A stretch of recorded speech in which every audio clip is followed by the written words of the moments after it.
강의입니다. 자, 시장의 군중과 그리고 심리투자 법칙에서 일부 요약 편집한 내용입니다. 자, 시장은 가격의 상승 또는 하락에 돈을 거는 사람들이 모이는 느슨한 군중의 집단이죠. 집단. 각각의 가격은 거래 순간 군중의 합의를 나타내므로 가격이라는 것은 그 순간에 군중이 합의한 가치를 이야기하는 거죠.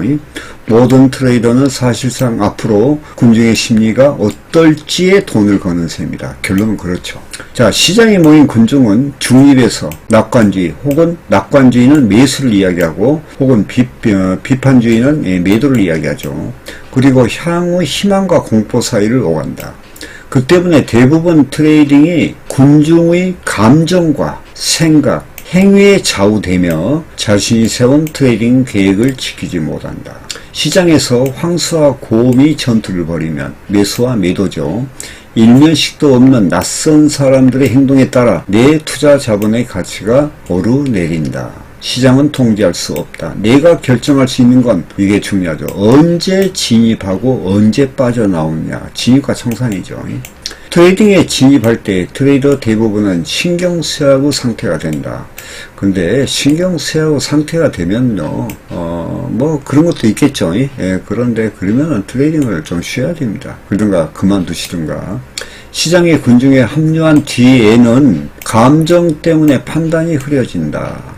이처럼 군중에 휩쓸리는 감정 때문에 트레이더는 트레이딩 계획에서 이탈의 돈을 잃게 된다. 이제 여기에서 우리가 주식과 해선물의 차이점이 또 있습니다. 그건 다음에 설명하기로 하고, 자, 군중심리라는 것이 어떤 것이냐 하는 것을 우리가 예를 한번 들어보면, 자, 군중심리 전문가들 1634년에 네덜란드에 투립 광풍이 있었죠. 이게 뭐 전 세계적으로 유명하죠. 그 다음에 1720년에 영국에 그 남해 회사라는 게 있었죠. 이때 이제 식민지를 많이 갖고 있었죠. 영국에서. 이럴 때 남해 회사의 법을 이야기합니다. 르봉 1987년에 군중이라는 책의 그 저자입니다. 이분은 사람들이 하나의 군중을 이루게 되었을 때 어떤 양상을 보이는지 서술했다. 이게 1897년도 책입니다. 군중을 구성하는 개인들은 생활방식, 직업, 성격, 그 다음에 지능이 얼마나 유사하거나 다른지에 상관없이 하나의 집단으로 뭉치게 되면 개인으로서 고립된 상태에서 느끼고 생각하고 행동하는 것과는 사뭇 다른 방식으로 느끼고 생각하고 행동한다. 개인이 집단에 합류하게 되면요, 변한다는 거죠. 사람은 군중에 합류하게 되면 변한다. 잘 속아 넘어가고 충동적이며 되며 지도자를 찾아 헤맨다. 또한 머리 대신 가슴으로 반응한다. 이게 이제 대표적인 예가 그 2차 대전의 히틀러의 그 어떤 언변의 시대 상황이 있었겠죠. 그래서 엄청난 독일이 범죄를 일으키게 되죠. 한 사람으로 인해서. 그러니까 그때 당시는 상당히 그 1차 대전에 독일이 패하고 난 뒤에 상당히 독일 경제가 어려웠죠. 거기에서 이제 히틀러가 나서서 군중을 휘어잡죠. 나치당을 만들어서 이제 2차 대전을 일으키는. 그러니까 거기에서 이제 2차 대전 결과는 뭐 뻔하죠. 이제 그 바람에 유태인도 약 600만 명이 사망하게 되는 그러니 참혹한 역사를 갖고 있죠. 자, 개인은 집단에 발을 들이면 혼자 힘으로 사고할 능력이 떨어진다. 집단의 구성원들은 타인을 믿으며 특히 자기 자신보다 무리의 지도자를 더 신뢰했다. 인간은 집단에 들어가면 사고가 어린 시절 유아기 수준으로 퇴행한다. 그리고 지도자가 없는 집단은 결선력이 없어 모래알처럼 흩어진다. 바로 이러한 심리에서 공황매수, 공황매도가 나타난다. 자, 여기까지는 이제 심리에 대해서 이야기하고, 이게 이제 시장에 미치는 영향이겠죠, 이제. 트레이더는 갑자기 자신이 따르는 추세가 끝났다고 느끼면 공황 상태에 빠져 보유한 포지션을 싼값에 대량 처분한다. 제가 이제 이걸 제가 느낀 적이 있는데요. 아마 한 8년 전, 7년 전인가 됩니다. 그 5.1 있죠, 5.1. 5.1이 그때가 뭔 사건인가, 그때가 영국의 블랙시트 있고 난 그때쯤인 것 같아. 오일 주가가요, 마이너스 한 40달러까지 빠진 적이 있습니다. 저도 그때 매매를 했는데, 그냥 계속 이렇게 계속 이렇게 일직선으로 갔어. 그러다가 이렇게 떨어졌죠. 직선으로. 이때가 마이너스, 그러니까 내가 여기서 매수를 하잖아요. 그러면 돈을 받는 거야. 그럴 때도 있었어요. 그래서 이게 공황 매도죠. 예, 공황 매수, 공황 매도. 자, 그때 저는 당황했죠. 그런 것은 처음으로 봤기 때문에. 아니, 마이너스 그때가 42달러인가? 그렇게 빠진 적이 있으니까. 그거 지금까지 들고 있었으면 돈 엄청 됐겠죠. 예. 자, 왜 집단에 소속되려고 하는가? 인류는 태초부터 안전을 위해 무리에 합류해왔다. 날카로운 이빨을 가진 호랑이를 사냥할 때 무리를 지어서 나서면 생존할 확률이 높다. 사냥꾼이 혼자 호랑이와 마주친다면 살아날 가능성이 희박하다. 홀로 다니는 사람들은 맹수의 밥이 되기 십상이라 후손을 남기기도 힘들었다. 무리에 속한 사람들이 생존할 확률이 높았고 따라서 인간은 무리에 합류하려는 성향을 지지게 되었다. 자, 현대에선 자유와 자유의지를 높이 사지만 문명이라는 번드르한 껍데기를 한 겹 벗기면 내면에 도사린 원초적인 충동들이 드러난다. 사람들은 안전을 위해 무리에 소속되고자 하며 강력한 지도자들이 이끌어주기를 바란다. 아까 이야기했죠. 2차 대전 때, 대전 전에 독일 경제 어려웠을 때 히틀러가 나와서 군중을 이끌어버리죠. 그러니까 강렬한 지도자를 원하기 때문에 그 열광이라는 것은 이루 말할 수가 없습니다. 자, 불확실성이 클수록, 그러니까 이제 불확실성이 크다는 것은 그만한 평화로운 시대가 아니겠죠. 무리에 합류에 따르고자 하는 욕구가 더욱 커진다. 자, 그럼 세 번째, 주가는 왜 나와 반대로 가는가 하는 거예요. 이제 한번 우리가 생각해 봐야 되겠죠. 사람들은 군중 속에 합류하면 원초적이 되고 행동이 앞서게 된다. 군중은 공포, 우울, 그 다음에 대경실색, 희열 같은 단순하지만 강력한 감정을 느낀다. 군중은 공포에서 희열로, 두려움에서 환희로 이리저리 요동을 한다. 그러니까 이성적인 행동이 아니라 감성적인 행동이죠. 과학자는 실험실에서 냉정하고 이성적이지만 트레이더가 되어 시장의 집단 관계에 휩쓸리면 경솔하고 무모한 매매를 한다. 사람들로 붐비는 증권사 객장에서 트레이딩을 하든 외딴 산봉우리에서 트레이딩을 하든 집단은 나를 소형들처럼 휩쓸어 간다. 이렇게 다른 사람들이 나의 트레이딩 결정에 영향을 미치도록 놔두면 성공할 기회는 잃고 말 것이다. 그러니까 이 군중 심리를 우리가 좀 이해를 해야 됩니다. 근데 이 군중 심리는요, 차트에 보면요, 그게 이제, 탐욕의 광기가 일어나면은 급등하죠. 이게 가속도의 법칙입니다. 자, 군중은요, 나보다 크고 강하다. 내가 아무리 똑똑해도 군중과는 다툴 수가 없다. 선택은 하나뿐이다. 군중 속에 들어가든지 아니면 독립적으로 행동하든지 많은 트레이더들이 의아해하는 점이 있다. 바로 손실이 나는 포지션을 쌍갑에 처분하고 나면 왜 언제나 시장은 반전하는가 하는 점이다. 지금 요 점을 지금 이야기하려는 거예요. 요거요. 왜냐하면 군중들이 하나같이 두려움에 휩싸여 모두 동시에 우르르 처분하기 때문이다. 매도 강풍이 지나가고 나면 시장은 상승할 수밖에 없다. 다시 낙관주의가 시장을 지배하고 군중은 탐욕스러워져 마구 사들이기 시작한다. 이게 이제 군중들이 하나같이 두려움에 휩싸이면요, 모두가 그냥 매도 쳐버리죠. 이제 예를 들어서 청산을 하게 되면 매도 치게 되는데 이게 동시성의 원리입니다. 이게요. 자, 군중은 원초적이므로 트레이딩 전략은 단순해야 된다. 로켓을 만드는 과학자가 아니어도 승리하는 트레이딩 기법을 설계할 수 있다. 시황이 불리하게 돌아가면 손절매하고 물러나라. 군중과 막서 싸워봐야 득될 것이 하나도 없다. 언제 합류하고 언제 떠날지만 결정하고 판단하라. 이게 지지와 저항이죠. 간단히 말하면 지지와 저항.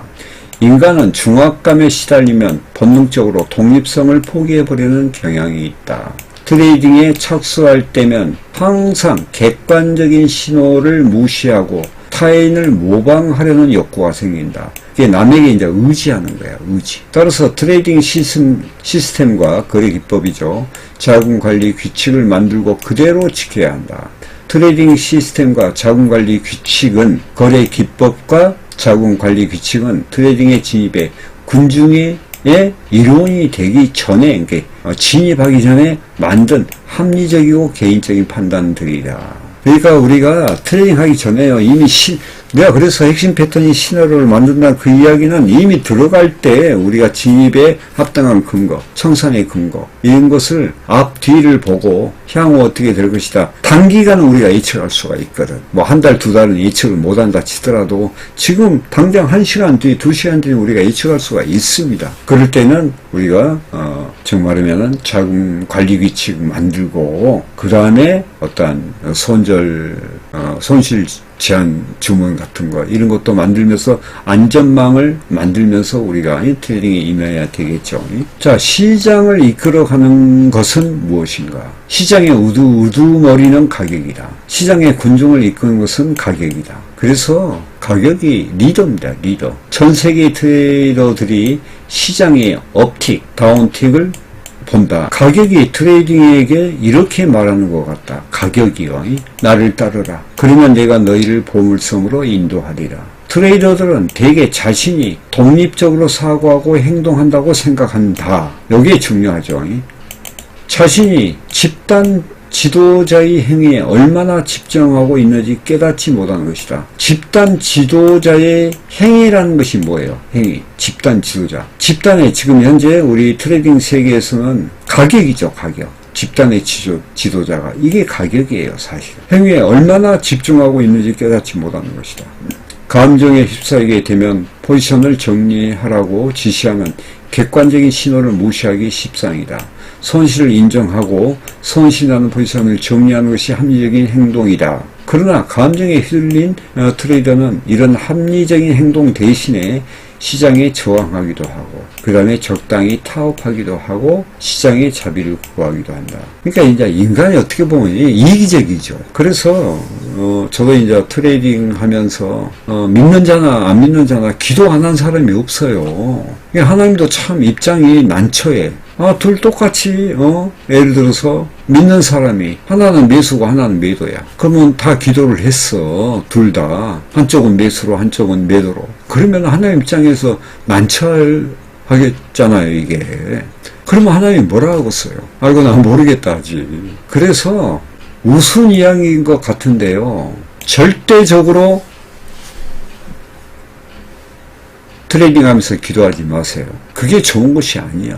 그게 희망이야, 희망. 현실하고는 정반대라고. 자기 뜻대로 다 이루어졌으면 기도할 이유가 없었겠죠. 그리고 또 하나 중요한 문제는 트레이딩하면서 기도하는 습관이 들면요. 자기의 어떤 독립적 자유의지가 그것이 반감돼 버립니다. 그냥 희망적인 그 기대를 자꾸 갖고 기도하고 그러면 예를 들어서 반등해서 매수를 한 사람이 기도했더니 이제 반등해갖고 수익이 났다 이거예요. 그러면은 또다시 그런 경우를 당하면 그런 행위를 할 거 아니에요. 기도한다고 되는 것이 아니에요. 차트 공부를 열심히 하면 되는 거예요. 기도는 거기는 데서 하는 것이 아니에요. 이것은 그런 기도는요, 하나님하고 거래하자는 이 본질부터 잘못된 기도라는 거예요, 이게. 본질부터가. 그런 걸 아셔야 됩니다. 자, 그 다음에 이제, 5번째는 군중의 바다에 뛰어들지 않으려면 인간은 군중에 휩쓸리기 쉬우므로 순간적인 충동으로 결정하지 말아야 된다. 쉽게 신중하게 결정해라, 이성으로. 독립적으로 사고하고 행동할 때만이 트레이딩에 성공할 수가 있다. 트레이딩 시스템에서 가장 취약한 부분은 누구다? 트레이더 자신이다. 아까 설명했죠, 전 강의에서. 자기 자신이 제일 취약하다는 것을 알고 겸손하게 시장을 대해야 돼요. 그래서 시장은 스승이라는 거야. 취약한 부분을 아는 사람은 겸손하면요, 자만심이 없습니다. 시장을 있는 그대로를 봅니다. 그래서 절대 자신감은 중요하지만 자만심은 독약이에요, 독약. 자, 트레이더는 계획 없이 트레이딩하거나 계획에서 이탈해 트레이딩할 때 실패한다. 계획은 이성적인 개인이 짠 것이다 이 말이에요. 왜? 언제? 트레이딩하기 전에. 근데 트레이딩하기 전에는 이렇게 짰는데 트레이딩에 이제 진입을 했어. 그런 과정에서 그러면 군중의 어떤 집단에 속하게 됐잖아요. 거기서부터는 오만 생각이 다 드는 거야. 자, 충동적인 트레이딩은 땀내 나는 집단 구성원들이 만든다. 충동적인 거. 자, 트레이딩에 임할 때는 스스로를 자신을 살펴서 심리 상태의 변화를 감지해야 한다. 자기 자신의 심리 상태입니다. 트레이딩에 진입한 이유를 적어두고 자금 관리 규칙과 함께 청산 규칙도 적어두라. 포지션을 보유하고 있는 동안에 결코 계획을 변경해서는 안 된다. 이런 경우 있잖아요. 이성적으로, 예, 트레이딩하기 전에 이렇게 시나리오를 짜서 들어갔는데, 이제 가서 막 변동하고 뭐 이러니 여러 가지 파동에 이기지 못해가지고, 어떤 경우는 손실나고 나오는 경우도 있고, 또 어떤 경우는 수익을, 조금만 보고 나오는 조기청산하는 경우도 있죠. 그런데 나중에 결과적으로 그게 맞았다는 거예요. 목표점까지 간 거야. 그랬을 때의 어떤 좌절감, 이런 것. 그래서, 여기서 지금 이야기하는 것은 뭐냐면요. 군중심리라는 것은 우리가 차트 분석에 나타나는 가격으로 나타나는 거야. 그럼 우리가 이성적으로 그 가격이 현재 어떠한 포지션을 취하고 있는지, 현재 주가 위치가 어떻게 돼 있는지, 숲과 나무와 가지와 잎새 속에서 어디에 있는지 이것을 알아야 된다는 거예요. 그래야지 방향성이 첫째 중요한 거 아니에요. 그 방향성만 중요하면 또 못해요. 목표가까지 가는 과정이 또 있어야 될 거 아니냐. 그러니까 차트 훈련 속에서 목표가까지 가는 지지와 저항의 파동과 추세의 기준은 이평선이라 했죠. 그럼 이평선은 지지와 저항의 역할을 한다 했죠. 그러니까 우리가 이평선의 배열도나 기울기를 공부하면서 차트를 알아야 된다는 거예요. 그래서 제가 유튜브에 강의에 과정을 알지 못하면 목표가까지 갈 수 없다. 그런 강의를 한 적이 있습니다. 아시겠죠? 그래서 우리가 오늘 강의는 시장의 군중과 나인데 우리 거대한 그 시장의 군중들이 있죠. 나가 있어. 상대적이죠. 그러면 한마디로 이야기하면 거대한 군중이라는 것은 군중 심리를 이야기하는 것이고 그 다음에 그것을 바라보는 나는 개인이잖아요. 그게 상대를 알아야 돼. 항상 상대를 안다면 뭐예요? 시장을 알아야 돼. 시장을 안다면 뭐예요? 차트를 알아야 된다는 이야기야. 그래야지 내가 이성적으로 판단할 수 있을 것 아니냐는 거죠. 내가 그걸 지금 말씀드린 겁니다. 이 책에도 아마 그런 것을 지금 이야기하려 하는 것 같아요. 아시겠죠? 자, 매매 도움 되시길 바라면서 자, 강의 마치겠습니다. 감사합니다.